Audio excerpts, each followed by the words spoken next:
अस्मद् परम गुरुभ्यो नमः। अस्मद् सर्वगुरुभ्यो नमः।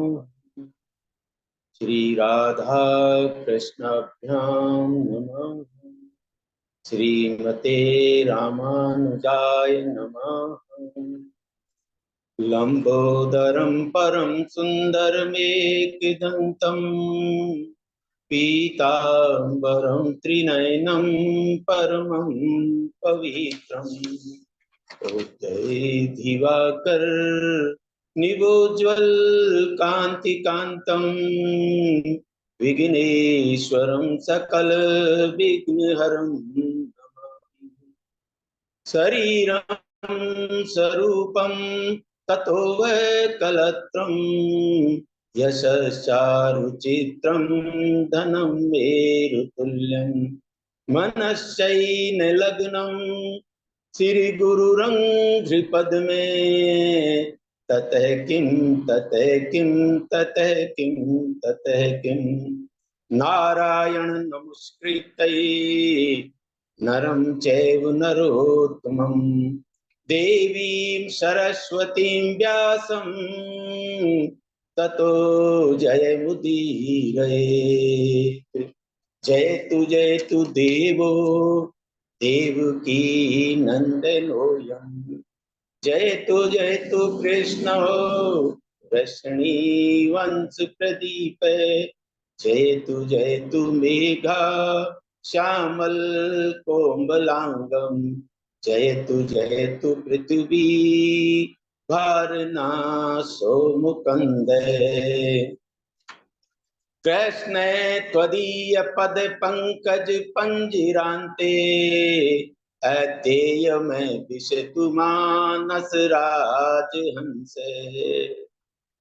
प्राण प्रयाण समये कफ बात पेतैः कंठावरोधन विधौ स्मरणं कुतस्ते बर्हा पीडम नटवर बपो कर्णियो कर्णिकारम बिभ्रदवास है कनक कपीसम वैजयंती च मालां वृंद्रान वेणुरधर सुधया पूरयन् गोप वृंदैः करारविंदेन पदारविंदम मुखारविंदे विनिवेशयन्तं पटय पत्रस्य पुटेशयानं बालं मुकुन्दं मनसा स्मरामि रामाय रामभद्राय रामचंद्राय वेधसे रघुनाथाय नाथाय सीताया पतये नमः।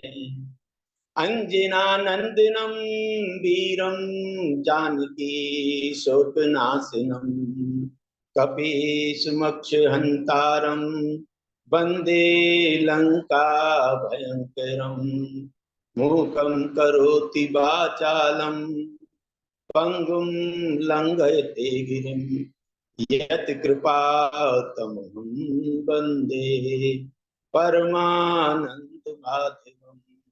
भक्ति भक्ति भगवंत गुरु चतुर्नाम बपुए इनके पद वंदन किए नासत विघ्न अनेक।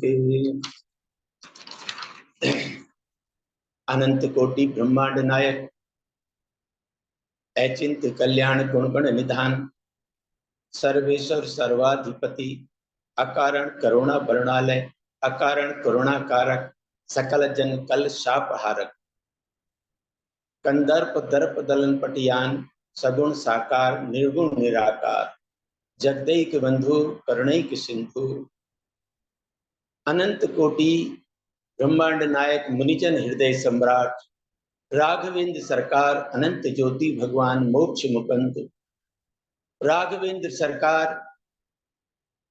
सच्चिदानंद घन परमात्मा श्री कृष्ण एवं श्री राधा रानी के युगल चरणार बिंदों में दास का बारंबार प्रणाम।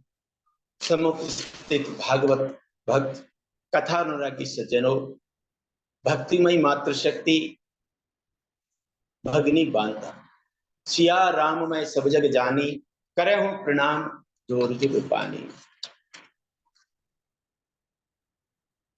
बोलिए राघवेंद्र सरकार की जय,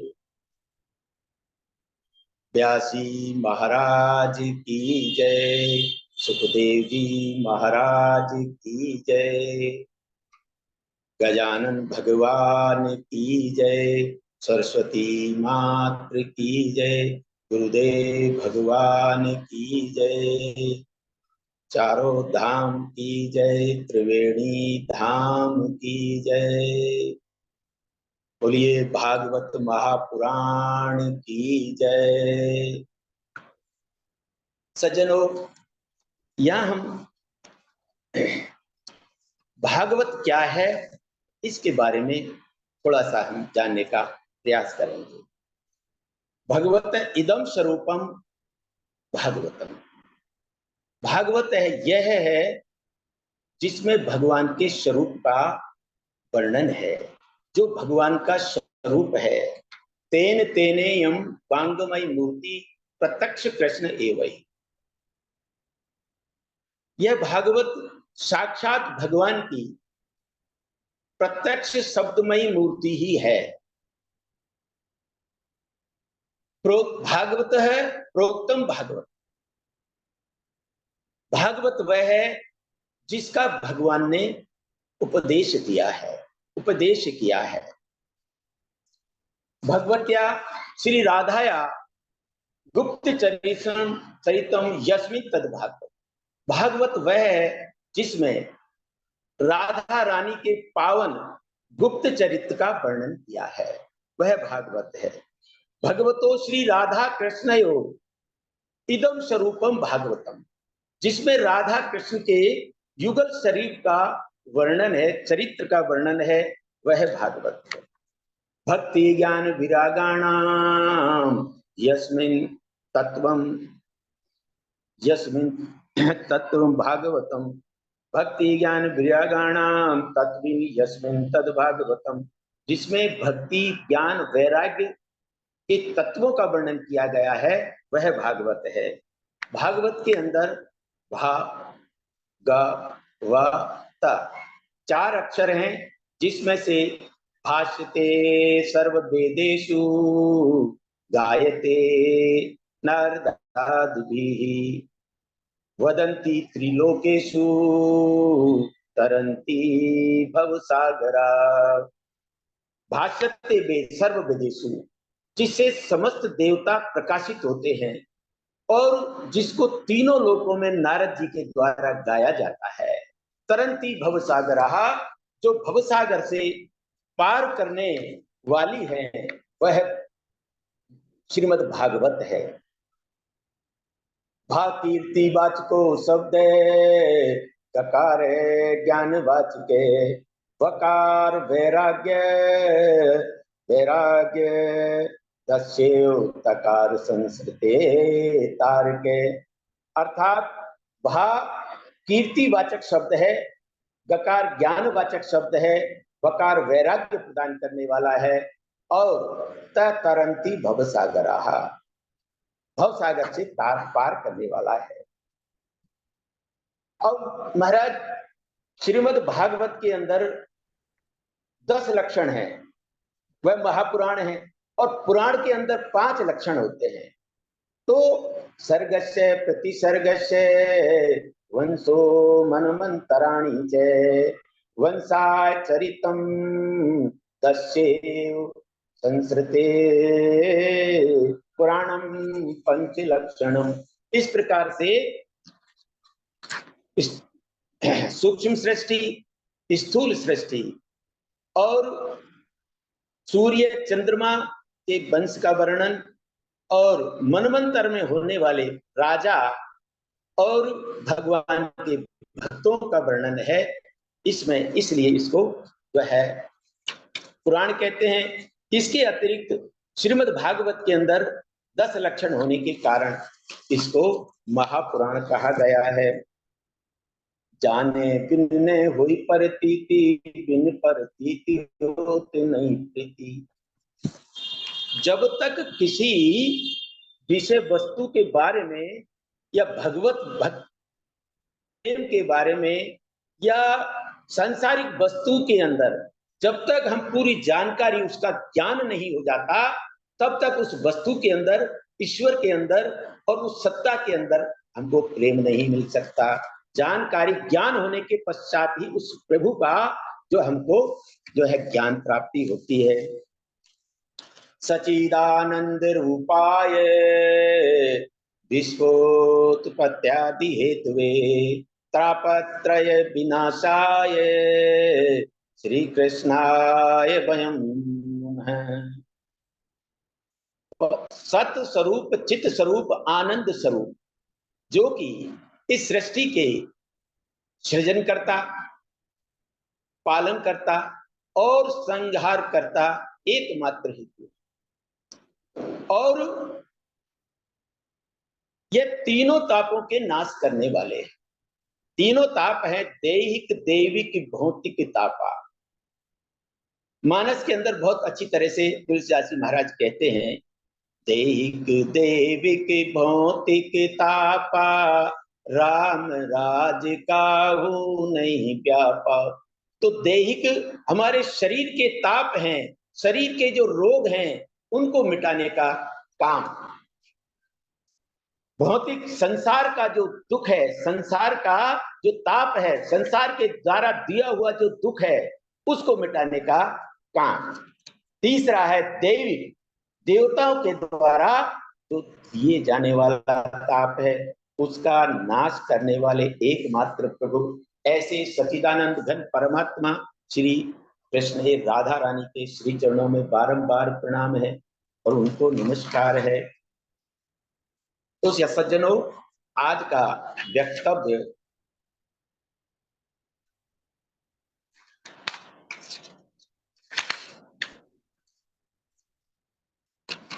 उद्धव का वृंदावन जाना, यहां से वक्तव्य रहेगा। एक दिन भगवान श्री कृष्ण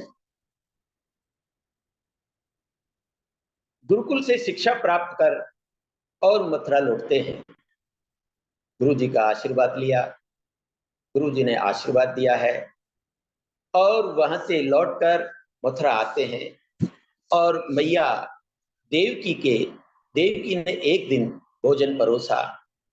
भोजन परोसने के पश्चात उनकी थाली में जो भगवान ने देखा कि माखन जो है उनकी थाली में देखा, तो उनको माखन देखते ही ब्रज की याद आ गई। और महाराज ब्रज की याद आते ही उनके आंखों से अश्रु बहने लगे। अश्रु पूरित होते हुए देखकर उद्धव जी कहने लगे, हे प्रभु, आपको क्या दुख है? अब वृष्णीनां प्रगरो मंत्री कृष्ण से दैत्य सखा शिष्यो बृहस्पति साक्षात बुद्धि बृहस्पति साक्षात उद्धव बुद्धि सत्तमा। तो ये उद्धव जी वृष्णीनां प्रगरो मंत्री, वृष्णियों में सबसे उत्तम पुरुष हैं और भगवान श्री कृष्ण के सखा हैं, और तो और इससे भी साक्षात बृहस्पति के शिष्य हैं। इस प्रकार बृहस्पति के और बुद्धियों में उत्तम बुद्धि रखने वाले उद्धव जी ने जब इस प्रकार पूछा, तो भगवान कृष्ण ने कहा, ये यथा माम प्रपदयन्ते तांस तथा भजाम्यहम्। तुम जाओ हे उद्धव, मेरे विरह में गोपिकाएं बहुत दुखी हैं, मुझको याद करती हैं, और उनका ज्ञान का उपदेश दे करके उनके दुख को दूर करो। ता मन मनस्का मत प्राणा मदर्ते तत् देहिका। तो हे उद्धव, गोपिकाओं की यह दशा है कि सिर्फ और सिर्फ मेरे में लीन रहती है, मुझको ही याद करती रहती हैं। अपने स्वजनों सगे संबंधियों का भी उन्होंने त्याग कर दिया है और एकमात्र इस आस में वो बैठी हुई हैं कि मैं आऊंगा। इसीलिए उनको इस दुख से उनको दूर करो। उद्धव जी वृंदावन जाने के लिए तैयार होते हैं। चले मथुरा से कुछ दूर, वृंदावन निकट आया। वहीं से प्रेम ने अपना अनोखा रंग दिखलाया। उलझ कर वस्त्र में जब कांटे लगे उद्धव को समझाने, तुम्हारा ज्ञान पड़ता फाड़ देंगे वो प्रेम दीवाने। प्रेम है जगत में सार और कोई सार नहीं। इस प्रकार उद्धव जी जब वृंदावन पहुंचते हैं तो वहां पर खेलते हुए बाल गोपाल ग्वाल बाल मिलते हैं। ग्वाल बालों से पूछते हैं कि नंद बाबा का घर कहाँ है। ग्वाल बाल कहते हैं, बोले उद्धव जी, ये जलधार जिस स्थान पर रुक जाए समझना वही उद्धव का गोश, यही नंद बाबा का घर है। ग्वाल बाल कहते हैं, उद्धव जी यह साधारण जलधार नहीं है, यह साधारण जलधार नहीं है, यह नंद बाबा यशोदा मैया और गोपिकाओं के अश्रु की जलधारा है। उद्धव जी नंद बाबा के पहुंचते हैं, घर पहुंचते हैं। नंद बाबा देखते हैं कि हाँ उद्धव जी आए हैं, भगवान श्री कृष्ण का सा रूप बनाए हुए हैं और एक जैसे लगते हैं। पूछते हैं, अपि स्मृति न कृष्णो सुहृदय मातरम सखी, गोपान ब्रजम चात्मनाथम गाओ वृंदावनम गिरी। हे उद्धव, क्या कन्हैया माता को, यशोदा माता को याद करते हैं? सुहृदय सखी कभी गोपिकाओं को याद करते हैं। गोपान ब्रजम चात्मनाथन गाओ वृंदावन गिरी, क्या गिरिराज को याद करते हैं? इस प्रकार के पूछते हैं। तो उद्धव जी कहते हैं, बाबा आप थोड़ा बहुत घर के बाहर भी आप घुमाया करो जिससे कि मन बह जाए। बाबा कहते हैं, अरे उद्धव, मैं वृंदावन पे जाता हूं तो बनचारी की याद आती है, यमुना पे जाता हूं तो कालिया मर्दन की याद आती है, गोवर्धन पे जाता हूं तो गिरधारी की याद आती है। हे उद्धव बताइए। बाबा कहते हैं, जिन नैनन नंदलाल लखे उन नैनन से अब देखिए काहो, जिन नैनन नंदलाल लखे उन नैनन से अब देखिए काहो, बैरिन वो आंखें जल जाए जो जो सांवरो छोड़ निहारत गुरु। ऐसा कहते कहते बाबा का गला भराया और शांत हो गए। युवाम सलाघतमऊ नूनम देहि नामिय मान दे, नारायण खिल गुरु यति कृता मतिरीरी दशी। हे बाबा, आप दोनों अत्यंत प्रशंसनीय हैं, क्योंकि अखिल जगत के आधार गुरु भगवान नारायण में आपकी ऐसी मति है जिसमें कि जिसको मृत्यु के समय भी एक बार नारायण का स्मरण हो जाए तो उसको गति मिलती है। इस प्रकार कह ही रहे थे तो उद्धव जी कहने लगे, बाबा ने माता न सुता तस्य ने भार्यां सुतादय नात्मियो न परस्यापि ने देहो जन्म एव च। बाबा न उसके कोई माता है, न उसके कोई पिता है, और न उसके कोई भार्या है, और न सुतादय, और न उसके कोई बेटा है, न ही कोई अपना है और न ही कोई पराया है। न देहो न जन्म एव च, न वो जन्म लेता है और न ही उसका कोई अपना घर है। इस प्रकार कह ही रहे थे कि माता यशोदा ने कहा, अरे यदि वो उसकी कोई माता नहीं है, पिता नहीं है, न उसका जन्म है, न कोई देह है, न कोई गेय है, तो फिर वो मुझसे माता कह करके लिपट जाता था, वह कौन है? मैंने बैठकर उसको भोजन किया करती थी, वो कौन है? इस प्रकार से जो है शांत हो गए और कोई जवाब नहीं दे सके। उद्वत्से रथम दृष्ट्वा क्रूरम रामा ससंकिरे दुग्धेन दग्ध जिय वस्तु तक्रम पिबत पूत हृदय। इस प्रकार से बात करते करते शाम हो गई और प्रातः जब उद्धव जी का रथ को देखा तो गोपी क्या कहने लगी, अरे यह और अब किसके लिए रथ आया है? हमारे कान्हा थे, हमारे जो कन्हैया था, उनको तो पहले ही ले जा चुका है, अब क्या कृष्ण का पिंडदान करने के लिए आया है? इस प्रकार कह ही रही थी। और अब प्रातःकाल संध्या वंदन से निवृत्त होकर के उद्धव जी बाहर आए तो कहा कि अरे ये कौन है, ये श्री कृष्ण का भेष धारण करने वाला कौन है? उद्धव ने कहा कि मैं कृष्ण का दूत हूं। श्री कृष्ण मैं श्री कृष्ण का दूत हूं।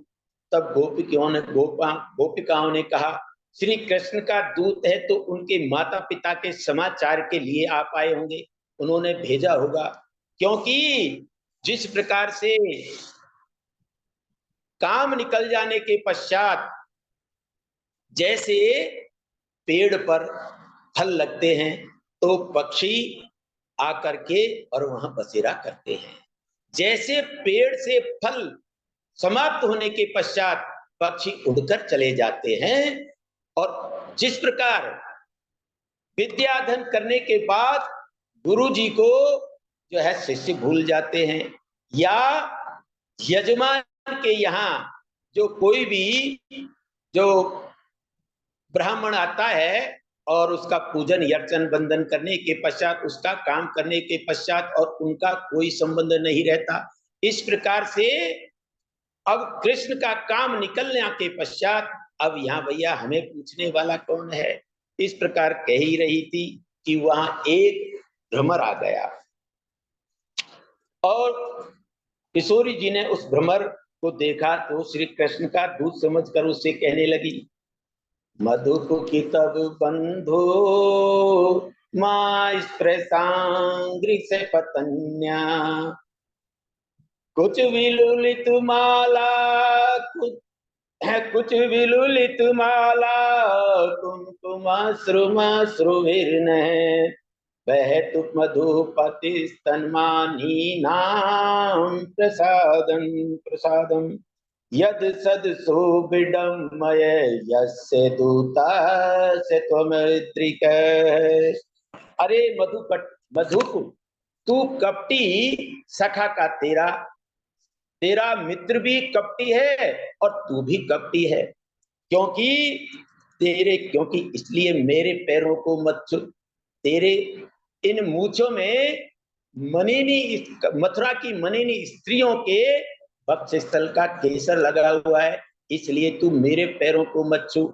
इसी प्रकार से तेरा, जैसे तू एक जगह एक फूल से दूसरे फूल पर मंडराता रहता है, इसी प्रकार तेरा मन एक जगह स्थिर नहीं होता। इसी प्रकार तेरे मित्र का भी मन एक जगह स्थिर नहीं होता। अब मृगयुरीव कपिंद्रम वियुधे लुब्ध धर्मा स्त्रिय मृकिति विरूपाम स्त्रिजित कामयानाम वलिमपि वलिमप्पावेष्ट यद ध्वांचवुदय स्तदलमसीतु सैखेरुदुस्तयजस्त तत्कथार्थः। अरे मधुक, तेरे स्वामी जब राम रूप में जब आए थे तो देख उसने क्या किया। जो बाली था उसको कोई दोष नहीं था और छुप करके उसको मार दिया। और तो और स्त्री मृकित विरूपाम, सुपर्णखा काम बस आई थी और उसको भी विरूप कर दिया। क्या दोष था। इस प्रकार बलिमपि बलि मत्वा भेष्ट यदे ध्वांग छब दया। अरे महाराज, बलि बहुत भगवान का परम भक्ता त्यागी था, तो सब कुछ अच्छे के कहते हैं कर्म करने वाले थे, उसको भी उन्होंने वरुण फांस में बांध करके और जो है पाताल में भिजवा दिया। और तो और जो तेरा नाम स्मरण करता है, तेरे नाम स्मरण करने वाले को, चाहने वाले को तू बिच्छुओं के डंक के समान कष्ट लेकर के वो भोगता है। दुख, यहां पर किशोरी जी अपने भाव प्रकट कर रही है। जो किशोरी जी का जो भाव है मन में है, वो वियोग दशा को यहां पर बता रही है किशोरी। तो इस प्रकार भला बुरा कहने लगी। भला बुरा कहने के पश्चात बहुरा भ्रमर वहां से उड़कर चले गया।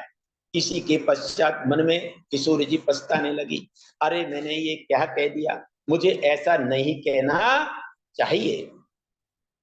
इस प्रकार से कुछ देर बाद पुनः वह बहुरा फिर किशोरी जी के जो पास आता है और किशोरी जी कहती है कि भ्रमर, तू जो वर मांग, तू जो मांगता है बताइए।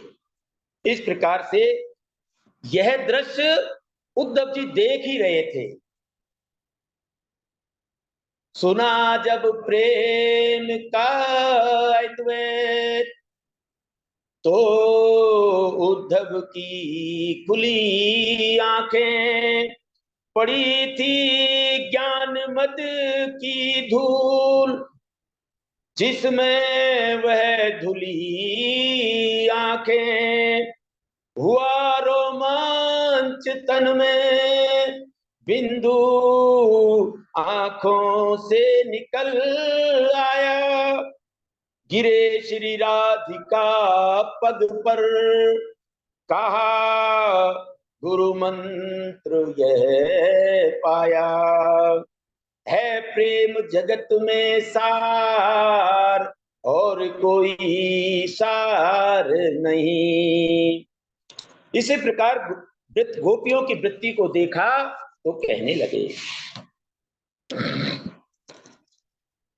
अहो यूयमस् पूर्णार्था, अहो यूयमस्म पूर्णार्था, भवत्यो लोक पूजिता,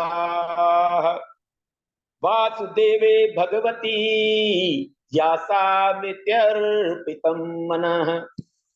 गोपियों, तुम कृतकृत्य हो, संपूर्ण लोक के लिए तुम पूजनीय हो। श्री कृष्ण के चरणों में इस प्रकार से तुम्हारा मन लगा है। जैसे दान, व्रत, स्वाध्याय, अनेक साधनों के करने पर भी ऋषि मुनि योगियों को भी जो दुर्लभ है, इस प्रकार की आपका जो है ध्यान, आपका ध्यान श्री कृष्ण के चरणों में लगा हुआ है, वो प्रशंसनीय है। इस प्रकार से कृष्ण से भगवान से जब विदा लेकर चले थे, तो उद्धव ये सोच रहे थे कि मैं एक ही दिन में उनका ज्ञान उपदेश करके लौट आऊंगा, लेकिन गोपिकाएं उनको अपनी दर्शन स्थली और अनेक प्रकार के लीलाओं का ज्ञान करते करते 1 महीना बीत गया। महाराज, अब भगवान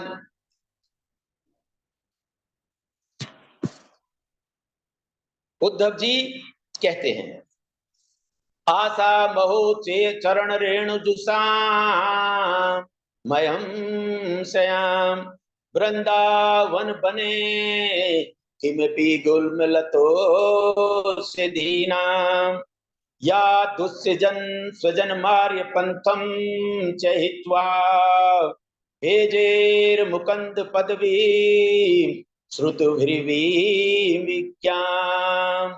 इस प्रकार से नंद बाबा, मैं आशा करता हूं कि वृंदावन इतने उद्धव जी इतने भक्ति में लीन हो गए, गोपियों से इतने प्रसन्न हो गए कि वो कहने लगे, मैं यहाँ वृंदावन की कोई लता या झाड़ी बन जाऊं जिसकी गोपिकाओं के चरणों की धूली मेरे सर पर पड़ती रहे। इस प्रकार से अब कहते हैं, वंदे नंद व्रज स्त्रीणाम पादुरेणुमुभीक्षण से यासाम हरि कथाद यासाम हरि कथोद गीतम पुनाति भुवन त्रियम। मैं नंद बाबा उन गोपिकाओं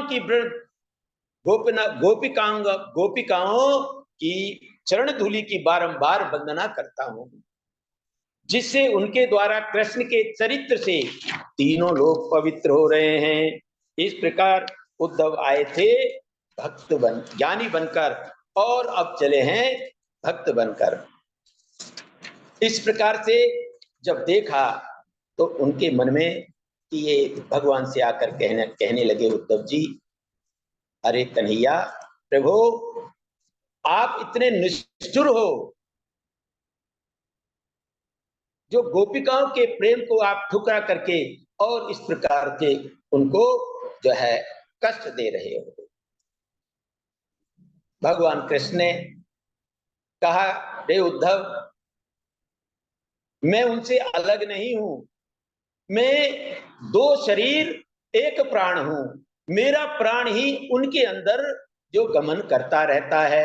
इस प्रकार से जो है भगवान ने उद्धव जी को महाराज का दर्शन कराया है। इसके पश्चात कृष्ण उद्धव जी के यहाँ कुब्जा के यहाँ घर आए हैं, उनकी मनोकामना को पूरा किया है और अक्रूर जी के पास आते हैं और अक्रूर जी को भी जो है पूजन और स्वागत का अवसर दिया है।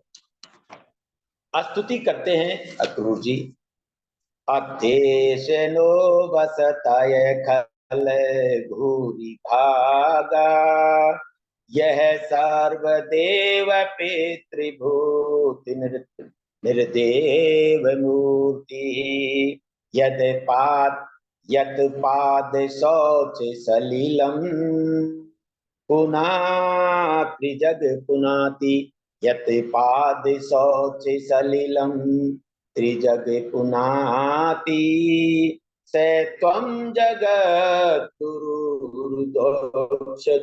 या प्रवृष्टि है। संपूर्ण देवता, हे प्रभु, संपूर्ण देवता, पितर और जो राजा, ये सब ही आपकी ही मूर्ति है। इस प्रकार आपके चरण कमलों की धोवन गंगा तीनों लोगों को पवित्र कर रही है। इस प्रकार भगवान श्री कृष्ण ने जो है पांडवों की कुशल जानने के लिए जो अक्रूर जी को हस्तार्पण भेजा है। और यहाँ पर अस्ति ही प्राप्ति से कंस से महिषयो वर्तर सभा, मृते भर्तृर्दुःख्यार्ते हेतु येषु पितुर्गृहान्। अस्थि और प्राप्ति कंस की दो पत्नियां थी। कंस की मृत्यु के पश्चात किस प्रकार कृष्ण ने हमारे पति को मार डाला, इस प्रकार सब जरासंध से कह सुनाया। महाराज जरासंध जब इस प्रकार से सुना, अपने पुत्रियों का वियोग, पुत्रियों का दुख जब सुना, तो बड़ा क्रोध से भराया और 23 अक्षौहिणी सेना लेकर के भगवान पर चढ़ाई कर दिए। अब इधर से भगवान पर चढ़ाई कर दिए, तो भगवान ने चिंतन किया, मन से ही भगवान के आकाश मार्ग से दो दिव्य रथ प्रकट हुए, जो कि समस्त युद्ध सामग्री से युक्त थे, और इस प्रकार से क्षण भर में ही उनका जो संहार कर दिया। सारे उनका बदला लेने पर जैसे ही उसको सेना को समाप्त किया, सेना को समाप्त करने के पश्चात बलदाऊ दादा ने जरासंध को पकड़ लिया और पकड़ के जैसे ही मारने लगे, तो भगवान श्री कृष्ण कहने लगे, दाऊ दादा अभी इसको मारना नहीं है, क्योंकि बहुत से दुष्ट हैं जो अभी आकर के इन्हीं के साथ हमको हमारे सामने ये आएंगे और फिर हम पर चढ़ाई करेंगे। इस प्रकार हम एक जगह ही बैठे बैठे हम दुष्टों का संहार कर सकेंगे, इसलिए इसको छोड़ दो। इस प्रकार से जो है मथुरा पर उन्होंने जरासंध ने 16 बार आक्रमण किया। महाराज 16 बार आक्रमण करने के पश्चात 17वीं बार जब आक्रमण किया, तो उन्होंने ब्राह्मणों से यज्ञ अनुष्ठान करवाए, और यज्ञ अनुष्ठान करवाने के पश्चात ब्राह्मणों को यह भी कह दिया कि अब यदि मैं इस बार मेरी जीत नहीं हुई, तो ये पक्का है कि मैं तुम्हारे सबका वध करवा दूंगा। तो ब्राह्मण प्रार्थना करने लगे, हे प्रभु अब 16 बार तो ये हार गया, इस दुष्ट ने हमको कुछ नहीं कहा, लेकिन इस बार हम यज्ञ कर रहे हैं, अब यदि हमारा यज्ञ सफल नहीं हुआ और आप यदि हार नहीं गए, तो प्रभु हम सबको ये मार देगा। इसलिए आप हमारा इस समय यही प्रार्थना है कि अपनी हार स्वीकार कर लीजिए। अब जैसे ही जो है अनुष्ठान कराया, अनुष्ठान करने के प्रभाव से और वो बलिविष्ट हो गया, ऊर्जावान होकर के भगवान के ऊपर जो है मथुरा के ऊपर उसने चढ़ाई कर दी। इतना ही नहीं महाराज, यहाँ 3 करोड़ मनुष्यों के साथ में काल यवन ने भी जो है चढ़ाई कर दिया। अब काल यवन की, अब भगवान सोचे कि यदि मैं काल यवन से लड़ने जाता हूं तो जरासंध मथुरा नगरी को नष्ट कर देगा, और यदि मैं जरासंध से जाता हूं तो काल यवन नगरी को नष्ट कर देगा। तो भगवान जो है वहां पर काल यवन के सामने आते हैं, और काल यवन के जैसे ही आते हैं तो काल यवन के सामने से आकर भागने लगते हैं, और भागते भागते भागते भागते एक गुफा में जाकर वहां पर जो अपना पीताम्बरी, एक मुचकंद महाराज वहां सोए हुए थे, मुचकंद महाराज के ऊपर उन्होंने अपना पीताम्बरी उड़ा दिए। अब जाओ स्वयं और बगल में जाकर छुप गए। अब महाराज जैसे ही काल यवन उनके पीछा करते करते उस गुफा में घुस गए, और जैसे ही गुफा के अंदर देखा कि पीताम्बरी ओढ़े हुए तो यहां सो रहा है, अब उसने जोर की, उन्होंने जो एक लात मारी, मुचकंद महाराज जाग गए, और मुचकंद महाराज के आंखों से ज्वाला निकली और काल यवन जलकर भस्म हो गए। इस प्रकार से भस्म होने के पश्चात जब देखा तो वहां पर उस गुफा में दिव्य प्रकाश दिखाई दिए, तब दिव्य प्रकाश में भगवान वहां प्रकट हो गए। भगवान ने कहा, आप मुचकंद मांगिए, क्या मांगते हो। महाराज इस समय परीक्षित सुखदेव जी से पूछते हैं कि महाराज ये मुचकंद कौन है और यहाँ पर क्या भूमिका है। इस प्रकार से इक्ष्वाकु वंश में मानधाता के पुत्र जो है मुचकंद के बारे में बताया है कि इस प्रकार देवासुर संग्राम में एक बार मुचकंद देवताओं की ओर से लड़े और देवताओं की विजय प्राप्त हुई। महाराज मुचकंद बहुत थक गए। देवताओं से पूछा, महाराज आप जो कुछ मांगना चाहते मांगिए। कि देवताओं से कहने पर कि महाराज मैं तो बहुत थक गया हूं और अब मैं विश्राम करना चाहता हूं। इस प्रकार देवताओं ने कहा, महाराज आप यदि विश्राम करना चाहते हो तो धौलपुर के अंदर एक गुफा है, उसके अंदर आप चले जाइए और वहां पर आप जो है शयन करिए। जो कोई भी आपको जगाएगा वह आपकी आंखों की ज्वाला से जलकर भस्म हो जाएगा। इस प्रकार से यह वृत्तांत जो है उन्होंने सुनाया। भगवान श्री कृष्ण कहते हैं, वो पूछते हैं मुचकंद महाराज आप कौन हैं? हे प्रभु आप मुझे बताने की कृपा करें। भगवान कहते हैं, जन्म कर्म विधानानि सन्ति मेघ सहस्त्र से न संकेतु न संख्यातु मनंत तन्मयापि। तो महाराज मेरे जन्म और कर्म बहुत हैं, अनंत हैं, मैं भी स्वयं नहीं बता सकता। तो इसलिए मुझको एक नाम से अनंत नाम से भी जाना जाता है। इस प्रकार भगवान ने कहा कि मुचकंद महाराज आप जो कुछ मांगना चाहते मांगिए। तो मुचकंद महाराज कहते हैं, नेकायेयम तब पाद से विनात। हे प्रभु मुझको आपके चरण सेवा कमलों के अलावा, चरणों की सेवा के अलावा और मुझे कुछ नहीं चाहिए। इस प्रकार से भगवान ने कहा, हे राजन आप अगले जन्म में आप नरसिंह भगत होंगे और मुझको भजन कर प्राप्त कर लोगे, यही मेरा आशीर्वाद है। इस प्रकार महाराज बोलिए, महाराज नरसिंह महाराज की जय। बाद मुचकंद को वरदान दे कृष्ण मथुरा लौट आए। उन्होंने 3 करोड़ मलक्षों का जो है संहार कर दिया और ब्राह्मणों के तेज से जरासंध को देखा तो बलराम जी के साथ वहां से भागने के कारण जरासंध ने उन्हें रणछोड़ नाम दे दिया। अब वो वहां से भी भागने लगे। तो भागते भागते एक बार महाराज वो प्रवृषण पर्वत पर चढ़ गए। प्रवृषण पर्वत पर चढ़े तो उन्होंने देखा, जरासंध ने तो उस पर्वत के चारों ओर जो है आग लगवा दी। अब आग लगवा दी, खूब ढूंढने का प्रयास किया तो वो विफल हो गए। तो उस पर्वत में ही आग लगवा दी। सोचा कि अब इसके अंदर जल करके और भस्म हो जाएगा। आग लगने पर पूरा पद पर धू धू करके जलने लगा, पूरा पर्वत आग से दहकने लगा।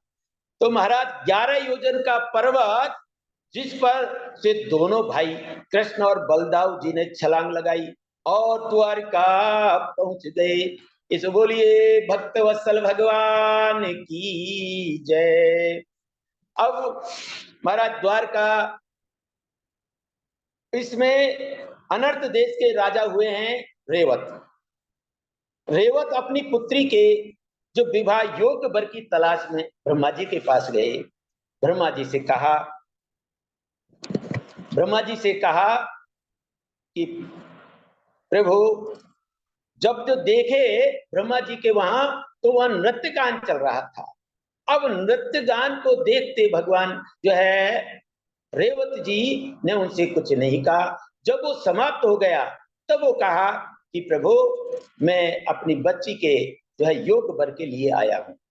तो बोले, तुम जिस योग वर की जो तलाश में हो वह तो कालांतर में काल कल्पित हो गए हैं, इसलिए अब आप महाराज जो है यहाँ चले जाइए। त्रेता द्वापर के अंदर कृष्ण भगवान श्री कृष्ण और बलदाऊ का अवतार हुआ है। तो बलदाऊ के साथ में अपनी पुत्री का विवाह संपन्न करा दीजिए। इस प्रकार जैसे ही वो आए और बलदाऊ दादा के साथ में उनकी रेवती पुत्री का विवाह संपन्न करा दिया। अब तो त्रेता की होने के कारण रेवती बहुत ही जो है लंबाई में बड़ी थी, और इस प्रकार से दाऊ दादा रोज उनको चिढ़ाए, बड़े बड़े भैया की बड़ी बड़ी भौजी, ये बार बार शब्द रिपीट करे तो उनको भी एक दिन कुछ अलग ही सूझ गया, और अपना हल और मूसल लिए और बलदाऊ दादा ने रेवती को अपने बराबर कर लिए। बोलो बलदाऊ महाराज की जय, बोल कृष्णचंद्र भगवान की जय, बोल सदगुरुदेव महाराज की जय। जय जय श्री राधे गुरु जी। बहुत सुंदर, बहुत सुंदर, बहुत सुंदर, बहुत सुंदर आपका वक्तव्य, मन हर्षित हो गया। धन्यवाद झाजी भाई साहब, आपका आशीर्वाद बना रहे हमारे ऊपर। बहुत बहुत सुंदर, अच्छा था, आपने बहुत अच्छा। बहुत लंबा पारी खेला आज, बहुत दादाजी नहीं है। अति सुंदर रिकॉर्ड तोड़ दिया आपने भैया जय सिंह। डॉक्टर साहब ढोक प्रणाम, आपका भाई रिकॉर्ड आशीर्वाद। तोड़ दिया। हाँ, मैंने तो लिख भेजा, मैंने क्या आगे के लिए भी कुछ तीर रख लें अपने तर्कस में।